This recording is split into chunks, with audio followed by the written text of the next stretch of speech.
En technologie, une notion importante est celle des liaisons et de leurs caractéristiques. Lorsqu'on parle d'une liaison, on fait référence à la façon dont deux pièces d'un objet, appelées organes, sont liées ensemble. Une liaison est donc une fonction mécanique élémentaire qui lie une pièce à une autre, permettant ainsi un bon fonctionnement de l'objet. Les liaisons sont présentes dans presque tous les objets. En effet, il est très rare qu'un objet soit conçu d'une seule pièce.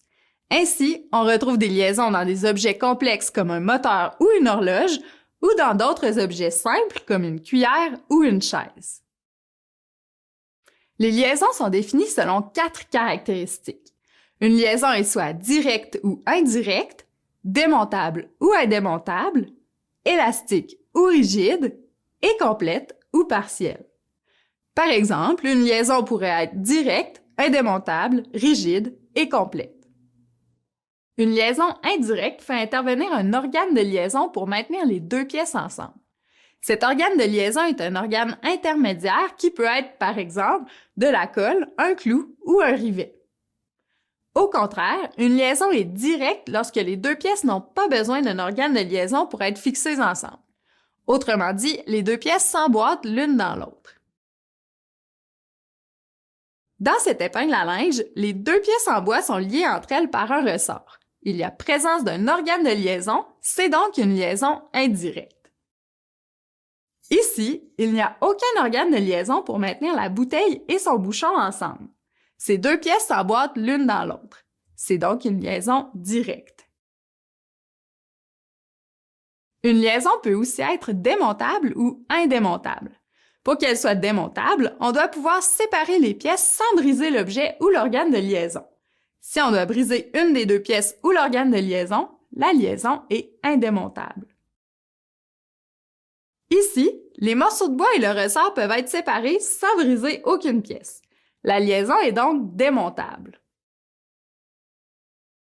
À l'inverse, le bouchon et la bouteille ne peuvent pas être séparés sans briser une ou l'autre des pièces. Pour enlever le bouchon, on doit le déformer à l'aide d'un décapsuleur ou briser la bouteille. La liaison est donc indémontable. Une liaison peut aussi être élastique ou rigide. Une liaison élastique contient un organe de liaison élastique comme un ressort, un élastique ou une pièce de caoutchouc. Cet organe de liaison assure un mouvement de rappel entre les deux pièces, c'est-à-dire un retour des pièces de l'objet à leur position initiale. Dans une liaison rigide, les deux pièces liées directement ensemble ou l'organe de liaison ne permettent pas de mouvement de rappel. Les deux parties de cette épingle à linge sont tenues ensemble par un organe de liaison, le ressort qui est élastique. Le ressort permet alors aux deux pièces de bois de reprendre leur position initiale. La liaison entre ces deux pièces est donc élastique. En revanche, la liaison entre la bouteille et son bouchon ne contient pas d'organe de liaison élastique qui permettrait aux pièces de reprendre leur position initiale après un mouvement. La liaison entre ces deux pièces est rigide. Finalement, une liaison peut être partielle ou complète. Une liaison partielle permet un mouvement entre les deux pièces, alors qu'une liaison complète ne permet aucun mouvement. La liaison entre les deux pièces de bois de l'épingle à linge permet un mouvement dans le but de pincer les vêtements. La liaison est donc partielle. Dans ce cas, la liaison permet le guidage en rotation des pièces de bois. Au contraire, la bouteille et le bouchon ne peuvent pas bouger l'une par rapport à l'autre lorsqu'ils sont liés ensemble. La liaison entre ces deux pièces est donc complète. On peut définir n'importe quelle liaison dans un objet technique à l'aide de 4 de ces caractéristiques.